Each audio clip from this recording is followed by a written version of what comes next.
नमस्कार साथियों। हितोपदेश की कहानी की श्रृंखला में आगे बढ़ते हुए आज सुनते हैं कहानी चूहा और कौआ। कबूतरों का राजा चला गया अपने साथियों के साथ। वहां वृक्ष पर बैठा एक कौआ यह सब देख रहा था। उसने सोचा काश उसका भी कोई सच्चा दोस्त होता और संकट के समय उसमें उसके काम आता, सच्ची मित्रता निभाता। हिरण्यक के समान मित्र तो किसी भाग्यशाली को ही मिलता है। फिर मैं इसे क्यों ना मित्र बना लूं, पक्का मित्र। काफी सोच समझकर हिरण्यक के बिल के सन्निकट जाकर बोला, हिरण्यक भाई, मैं आपसे मित्रता करना चाहता हूँ। हिरण्यक ने बिल से के भीतर से पूछा, अरे भाई, तुम कौन हो, कहाँ रहते हो? मैं तो तुमसे सर्वथा अनजान हूँ। भाई, मैं इसी जंगल में रहने वाला कौआ हूँ, नितांत अकेला हूँ, मेरा कोई मित्र नहीं है। कौए भाई, यह तो ठीक है कि तुम्हारा कोई मित्र नहीं है, लेकिन मेरी और तुम्हारी मित्रता भी संभव नहीं।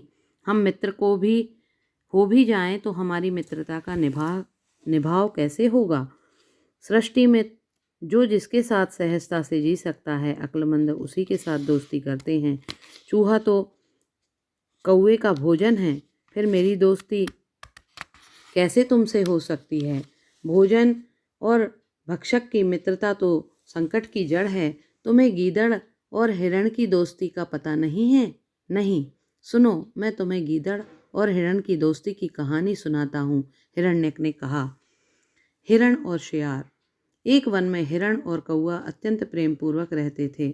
उन दोनों की मित्रता सर्वत्र प्रसिद्ध थी। हिरण अत्यंत मांसल और आकर्षक था। एक दिन एक सियार ने उस मोटे ताजे हिरण को देखा। देखते ही उसके मुंह से लार टपकने लगी। उसने सोचा, इस भरे बदन वाले हिरण का स्वादिष्ट मांस खाने में कितना मजा आएगा, मगर मैं इसे अपना शिकार बनाऊं कैसे?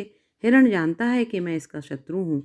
मैं उसके समीप जाने की चेष्टा करूंगा तो वह मुझसे दूर चला जाएगा। कोई अपने शत्रु को कैसे पास फटकने देगा? वह गीदड़ घंटों सोचता रहा। चालाक तो होता ही है सियार। काफी अरसे बाद उसने एक योजना को जन्म दिया। वह समझ गया, हिरण सहजता से मेरे जाल में नहीं फंस सकता। मुझे इसे अपना मित्र बनाकर विश्वास में लेना चाहिए। यह सोचकर गीदड़ अपने चेहरे को खुशियों में डुबाकर हंसता हुआ हिरण के पास आया और अपनेपन से बोला, अरे भाई, कैसे हो? राजी खुशी तो हो? बड़े दिनों के बाद दिखाई दिए हो। भाई, तुम कौन हो? मैं तो तुम्हें नहीं जानता। हिरण ने प्रश्न भरी नजर गीदड़ पर डालकर कहा, मैं भी तो तुम्हारी तरह जंगल का जीव हूँ। गीदड़ हूँ भाई। इस जंगल में अकेला रहता हूँ। अकेलेपन से ऊब गया हूँ। कोई भी प्राणी कितने दिनों तक अकेला रह सकता है? मन कहीं भी नहीं लगता। तुम खुद ही सोचो मुझ पर क्या बीत रही है। आखिर तय किया कि तुम्हें अपना मित्र बना लूं। समय अच्छा कट जाएगा। हिरण उसके नाटकपन से प्रभावित हो गया। बोला, यदि तुम वास्तव में इतने दुखी हो तो तुम्हारा मित्र बनने में मुझे क्या ऐतराज हो सकता है भला? दोनों परस्पर वार्तालाप करने लगे। कभी हंसते, कभी ठहाका लगाकर अपना मन बहलाते रहे। हिरण ने अनुभव किया कि उसे सचमुच एक सच्चा मित्र मिल गया है। उसका मित्र गीदड़ कितनी मीठी मीठी बातें करता है। हिरण सीधा साधा और निष्कपट हृदय का था। बस फिर क्या था? फिर दोनों जंगल में मजे से घूमते रहते थे, कूदते थे, फांदते थे। सांझ हो गई। हिरण और गीदड़ एक बड़े पेड़ के नीचे पहुंचे जहां एक कौआ रहता था जो हिरण का मित्र था। कौए ने जैसे ही अपने मित्र हिरण को सियार के साथ देखा, वैसे ही उसका माथा ठनका। यह अनहोनी कैसी? उसने पूछा, मित्र हिरण, यह आपके साथ किसे लाए हो? यह मेरा मित्र गीदड़ है, हिरण ने कहा। यह तुमसे भी मित्रता करेगा। यह अकेलेपन से ऊब चुका है। इस जंगल में इसका कोई मित्र नहीं। मित्र हिरण, सदैव एक बात को याद रखना चाहिए कि एकदम किसी अपरिचित जीव से मित्रता करना उचित नहीं। फिर तुम इस गीदड़ के बारे में अभी तक गहराई से जानते भी नहीं। अप्रत्याशित किसी को मित्र बनाना शास्त्र नियम विरुद्ध है। वह कैसे? कौए ने कहा। चित्रांग, वह ऐसे ही एक बूढ़े बिलाव को पक्षी गिद्ध के ने आश्रय देकर स्वयं मृत्यु को निमंत्रण दिया। वह कैसे? कौए ने बताया। गिद्ध और बिलाव। गंगा तट पर ग्रधकूट नामक पर्वत पर एक विशाल पेड़ था। उसके खोखल में दुर्भाग्य का मारा जर्दगव नामक गिद्ध रहता था। वह बहुत बूढ़ा था। उसके नख बेकार हो गए थे। आंखों की दृष्टि मंद पड़ गई थी उसका लालन पालन दूसरे पक्षी करते थे, वह भी अपने भोजन में थोड़ा थोड़ा हिस्सा देकर। वह इस तरह जी रहा था। इसके एवज में वह पक्षियों के बच्चों की रखवाली करता था। दिन सुख शांति से बीत रहे थे। एक दफे दीर्घकर्ण नाम का एक बिलाव पक्षियों के बच्चों को खाने की नीयत से उधर आया। बिलाव को देखते ही बच्चे ची ची करके शोर मचाने लगे। गिद्ध ने ललकारते हुए कहा, अरे कौन है? बिलाव ने गिद्ध को पहचान लिया। मन ही मन बोला, मारे गए, यह गिद्ध तो मुझे ही चट कर जाएगा। इस गिद्ध के होते हुए मेरी चतुराई और कुटिलता नहीं चलने वाली। मैं किसी भी बच्चे को नहीं खा पाऊंगा, उल्टा यह मुझे खा जाएगा।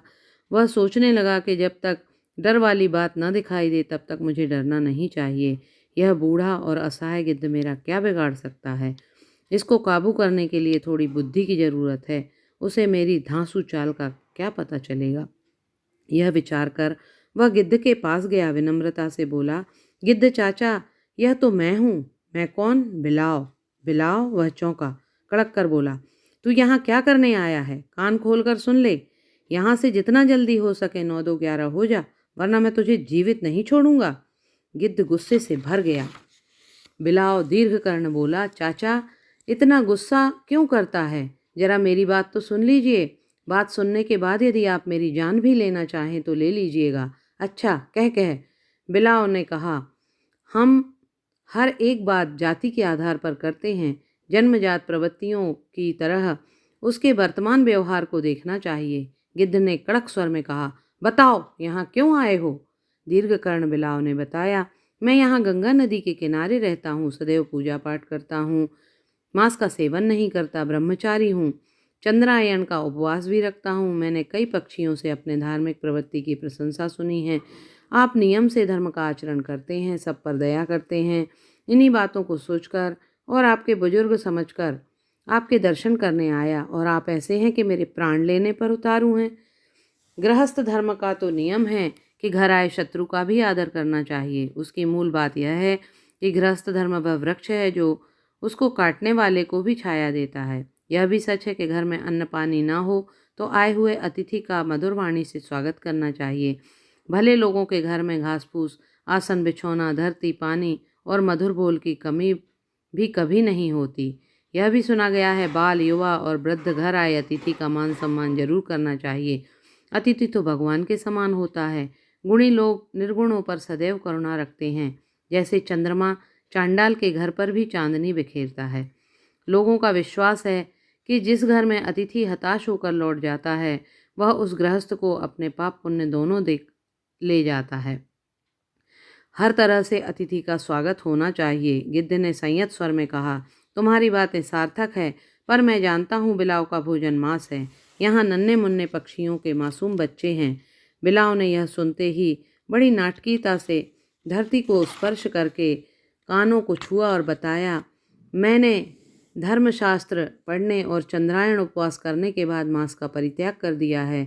सभी धर्म और सुविज्ञ जनों ने कहा है कि अहिंसा परमो धर्मः, अर्थात अहिंसा ही सबसे बड़ा धर्म है। जो सभी प्रकार की हिंसा का त्याग कर देता है वह समस्त प्रकार के द्वंद्वों से मुक्त हो जाता है, वह सबका संबल हो जाता है। ऐसे ही व्यक्ति स्वर्ग के अधिकारी होते हैं।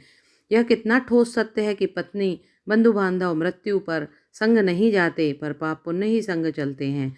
आह, यह कैसी विडंबना कि मांस से बने शरीर का एक जीव दूसरे मांस से बने जीव का भक्षण करता है। मांस तो सबका एक समान होता है। भक्षक को क्षण भर का आनंद आता है, पर दूसरे के तो प्राण ही चले जाते हैं। मृत्यु को याद करने पर ही प्राणी को आघात लगता है। तब दूसरे की हत्या करने के बजाय उसकी रक्षा की जाए। सुनिए गिद्धराज, जब जंगल में फल फूल पत्रों से क्षुधा शांत हो जा सकती है तो फिर इस पापी पेट को भरने के लिए पाप का भागी क्यों बना जाए? गिद्ध अंत में उस दुष्ट कपटी बिलाव की बातों में आ गया। संपूर्ण विश्वास प्राप्त करके गिद्ध ने उसे अपने पास रहने को कह दिया।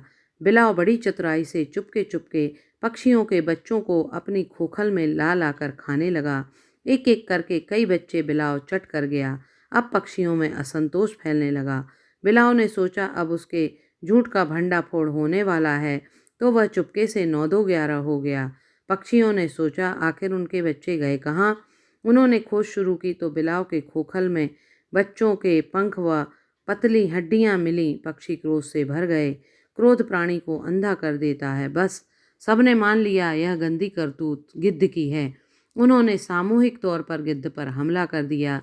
गिद्ध बूढ़ा था, कमजोर था, वह पक्षियों का सामना नहीं कर सका। पक्षियों के निरंतर प्रहारों से बेचारा मर गया। लघुपतनक ने यह कथा सुनाकर कहा, मेरे मित्र, जिस किसी के कुल और स्वभाव का पता न हो उसे आश्रय नहीं देना चाहिए। यदि कोई देता है तो गिद्ध की तरह मारा जाता है। बहुत बहुत धन्यवाद। आशा है आपको मेरी कहानी पसंद आई होगी। आगे की कहानी सुनने के लिए मेरे चैनल को लाइक और सब्सक्राइब करें। बहुत बहुत धन्यवाद।